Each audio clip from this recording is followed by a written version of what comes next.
Getting through difficult times. How to adapt. Well, difficult times have a way of taking over our lives, don't they? And yet, there's still you in each day. There's more of you than you might imagine. Matter of fact, how to adapt begins with your imagination. It begins with stretching your mind around the fact that what used to be is gone. And what's going to be is up to you. That's right. By living in today and imagining, you can take that part that's up to you, the future, and start to grow yourself into it. So, what skills might you like to have within you in your future? Imagine what you might want to be able to do. Because you know what?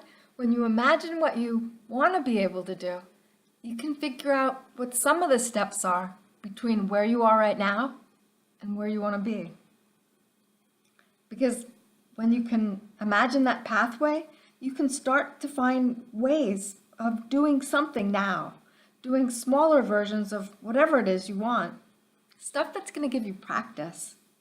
And that's going to help you to turn today into a way of growing and improving your life. And getting through difficult times requires hope. And I've found each time I've gone through really difficult times, impossible things, I found that learning to adapt in a way that gives me hope for a different future that's better, that helps me to adapt. That helps me to get through difficult times, and it helps me to do something now about what I want. Maybe you can't do very much right now. Maybe you're like me, struggling through impossible things. But you know what? We can do it.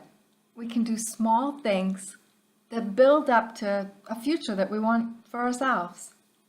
And one way that I'm doing that is reading. I found that I can get a number of different books on interlibrary loan, and it gives me a restful way to relax while growing. Right now I have to walk back and forth while reading. Sitting is still a problem. But I enjoy holding on to a book. And I never would have been able to do that before, walking back and forth reading. But you know what? Right now, it makes a big difference in my life. Find something for you that's going to lead to skills that will improve your mind and your body over time. For example, today I went for another 2-mile walk, but earlier in the day, I went for about a half-a-mile walk. Put together the pieces of your life in ways that fit for you. That's how to go about getting through difficult times. By the way, do you want to download my free ebook? If so, go here, software-enterprise.com. Thanks so much for being here. This is Cynthia Ann Layton, owner of Software Enterprise Limited.